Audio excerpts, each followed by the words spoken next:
Welcome to Rebelling, a podcast for neurodivergent adults who know life's not all about being normal. It's about being human. On this podcast, we'll explore what it would be like to live in more neurodivergent affirming ways, how to recognize ourselves more and more in the world around us, and feel like we make sense. This is our place to talk, research, imagine, and create a world that includes us. Make sure you subscribe so you can be part of it all. I'm your host, Amy Not Parrish. Let's stop playing it cool. It's time to start rebelling.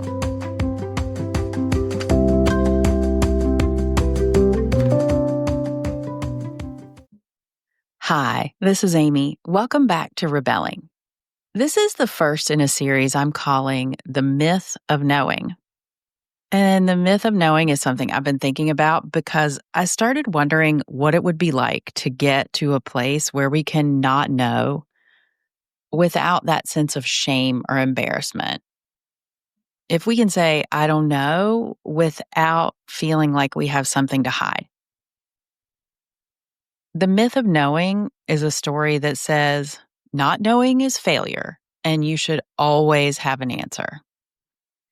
It wants us to believe that knowing is proof that you're worthy, deserving, valuable, and that you belong. And I want to question it all.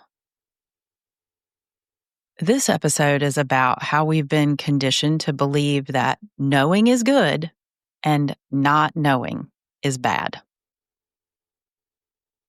So, I want to take us back to a time in our lives that most of us have experienced. You're a little kid and you're sitting in class and the teacher calls on you and you don't know the answer. And so you're sitting there in the awkward silence and like your stomach is churning and everyone's looking at you and you're like frantically searching for the answer, but you don't know. And just take a second and feel that. Feel that moment when you didn't know. The moment when not knowing became shameful, humiliating, and it started to make you feel fear. And y'all, you know the person in your class who didn't know, maybe that was you, how the laughter and how the teacher would like make fun of you and insult you and shame you in front of everybody, you'd get made an example of. What I was wondering is what would it have been like if not knowing wasn't a way that we were made to feel ashamed of ourselves? What if not knowing was exactly the opposite of that? What if not knowing was a place where you got time to think? That the teacher could call on you and you could say, "Oh gosh, I don't know." And then the teacher would encourage you by maybe asking you questions. They would help you. And so instead of not knowing, creating this chronic response of fear and dread, what if it actually made you feel more connected? And the feeling that I'm thinking of is go back to your classroom. So you're sitting in the classroom, and again, the teacher calls on you, except this time you know the answer. And so the teacher calls on you, and you know the answer. Take a second and feel how good that felt. How good it felt to know, the security in that knowing. And what I wonder is, what if I don't know gave you that same feeling?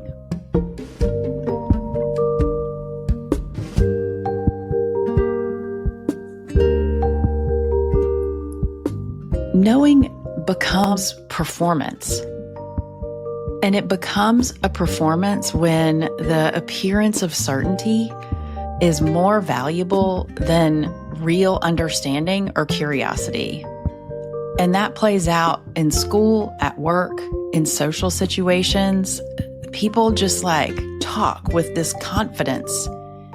And then we assume that they know what they're talking about and that they're more competent, even when they're wrong.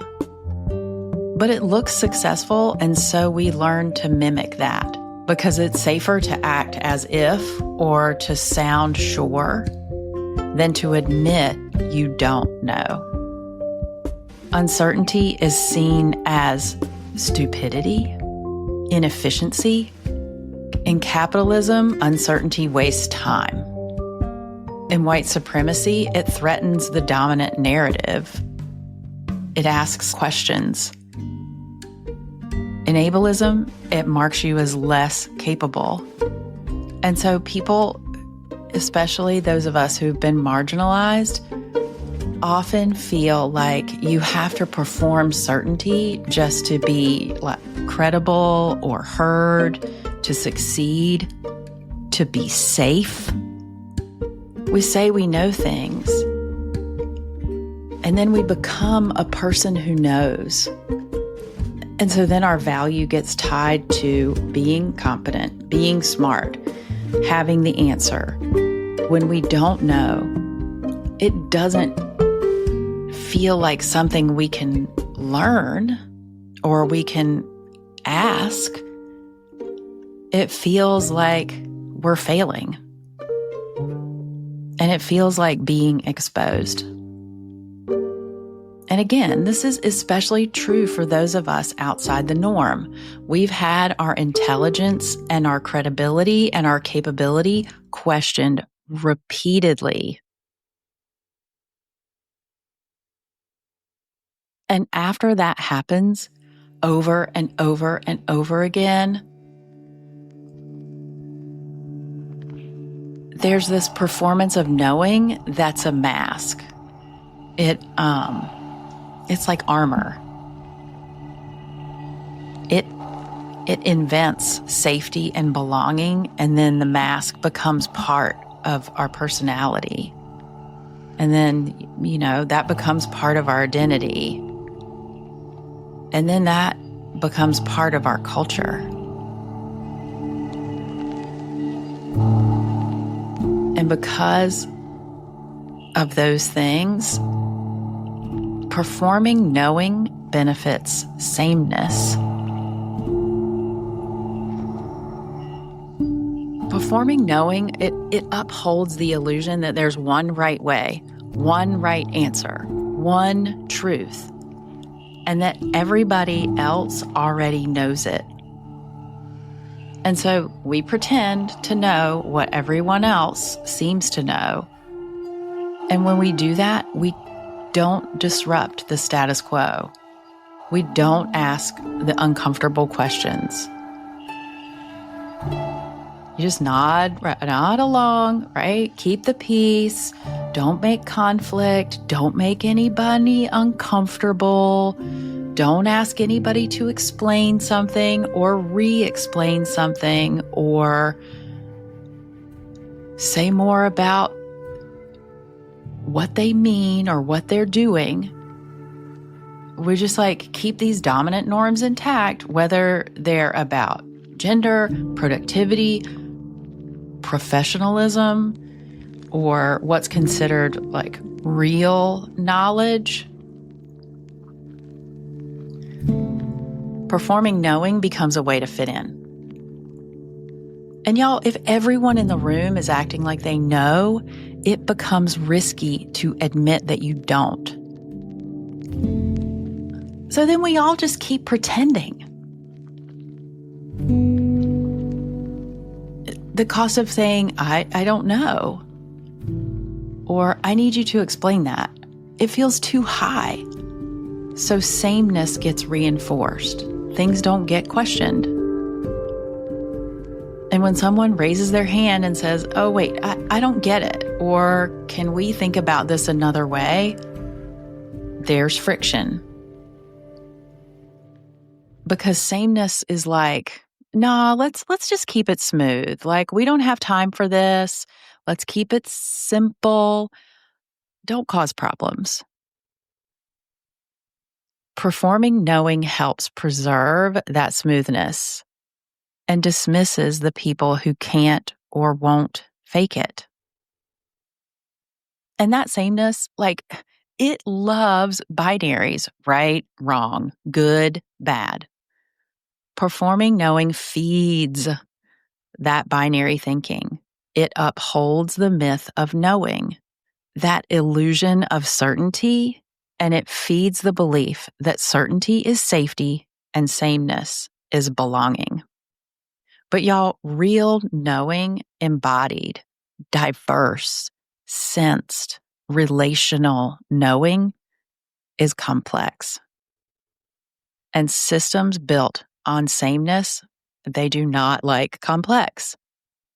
So when you perform knowing, you're protecting yourself, but you're also protecting these systems.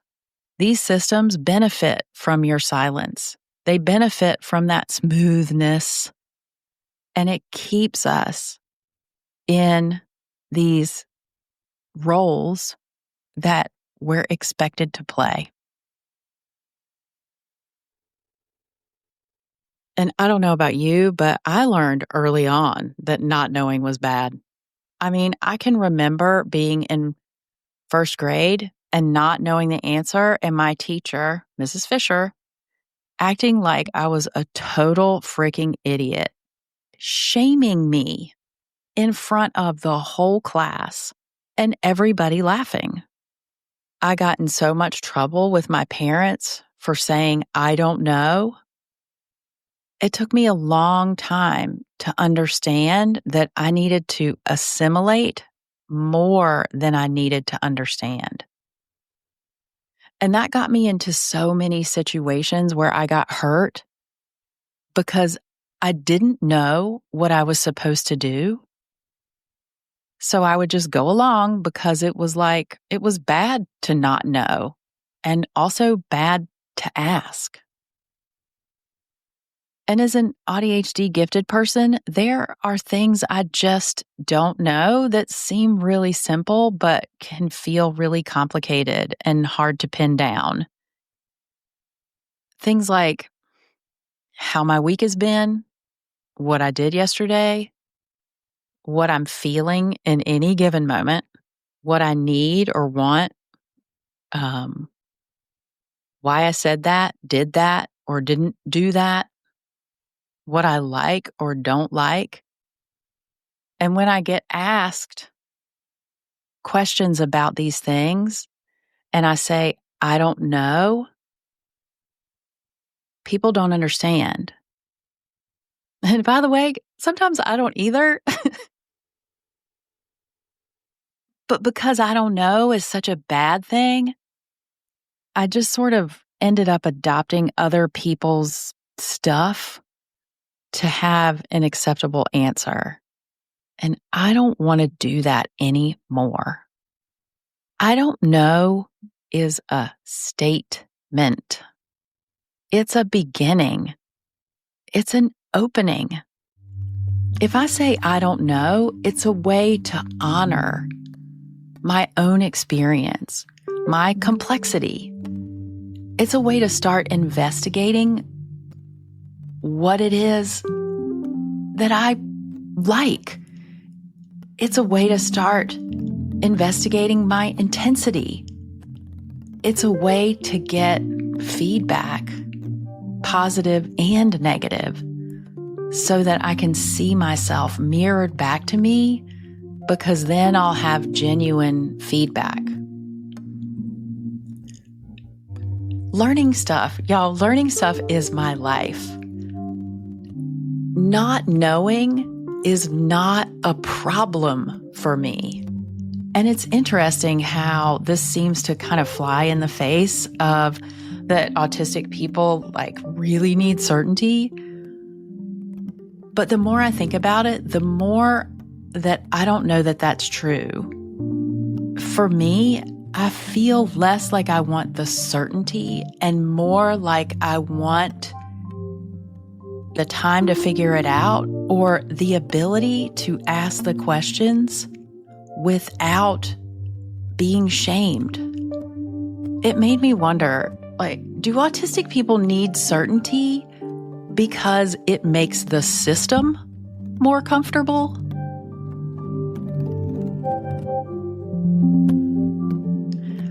Being willing to say, I don't know, goes outside the current system that's based on knowing by disregarding the idea that knowing is fixed, singular, and owned. Saying I don't know turns away from the hierarchy, turns away from certainty, it turns away from sameness, and it looks to something much more alive. Questions, learning. And when we are asking and learning, we are living. All of this acting like we have all the answers is bullshit. And we desperately need to not know and say that we don't so we can get beyond this echo chamber assembly line system that we currently live in. I don't know is a way to get us there. I had the idea for this podcast a couple weeks ago, and then Joanna Macy died. And a friend sent me the episode of On Being from 2021 with Joanna Macy and Anita Barrows. And as I was listening, I was pleasantly surprised to hear this quote from Rilke. I ask you, dear sir, to have patience with all that is unresolved in your heart and to try to love the questions themselves, like closed rooms, like books written in a foreign language. Don't try to find the answers now. They cannot be given anyway, because you would not be able to live them. For everything is to be lived. Live the questions now. Perhaps you then may gradually, without noticing, one day in the future, live into the answers. And then this brilliant follow-up from Joanna Macy. You are with the question in a way that invites you to become something that you haven't been yet. It extends a hand. It's a living world. We can listen to it. We can open to it. It's not a machine that we poke and press and push a button. It's a mystery. And we meet the mystery. And then it talks. It's the living that's important here. When the mystery talks, the I don't know transforms not knowing from something to fear or avoid into an opening to curiosity and connecting with another person, to growth and to realness. Saying I don't know, it's something so human, so natural. It's not the assembly line.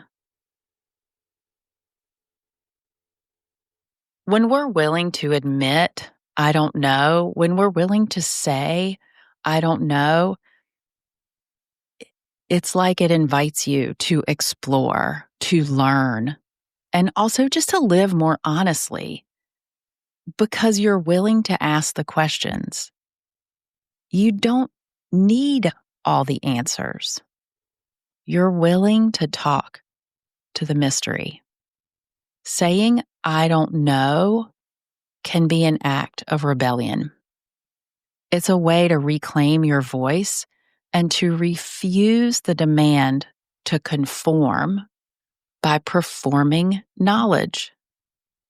It's a radical invitation to live outside the lines and to embrace the uncertain, to be in the ambiguity of your actual self.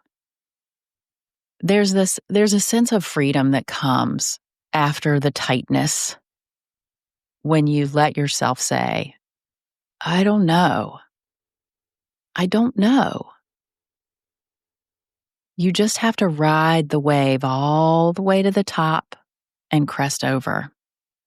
This practice of saying, I don't know, being willing to not have all the answers or act like you do, that practice brings us closer together. It brings us closer to ourselves and closer to building a future that opens instead of closes. We loosen our grip on knowing and certainty. Knowing becomes knowledge, and we open to curiosity. And y'all, we need both. We need both. See what it would be like to be willing to not know and be willing to say it. See what it would be like to notice when you want to pretend that you know and what happens when you don't. Y'all, thank you so much for listening. In the next episode, I'm going to talk to Dana Calder, and we're going to talk about the myth of knowing at work. Dana brings this interesting belief in the power of I don't know at work. We're going to explore how that way of seeing things has changed the way she works. Also, the Neuroqueering Addiction, Sobriety, and Recovering class is on Sunday, August 24th from 1 to 3 p.m. Eastern. And this class is for anybody who's interested in addiction, sobriety, and recovery. You don't have to be sober or in recovery to attend. The cost of the class is $35, and the class will be recorded if you can't make it live. You can sign up on my website at rebelling.me/classes and groups. Also, I'm looking for clients. So if you or someone you know would benefit from deep listening, caring, candid support, let's find time to meet and see if I could help. You can schedule appointments with me at rebelling.me/coaching. And if you have any questions about the Neuroqueering Addiction, Sobriety, and Recovery class, or about working with me, or any thoughts to share about anything you hear on the podcast, you can email me at amy@rebelling.me. Thanks again for listening, and I'm looking forward to next time. Bye.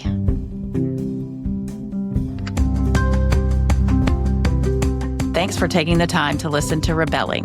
You can find resources and links from this episode in the show notes or at rebelling.me/podcast. Thanks to everyone who supports this podcast. And if you enjoyed this episode, please subscribe and share, rate, and review. Next time, we'll continue our conversation about neurodivergent life. Until then, keep rebelling.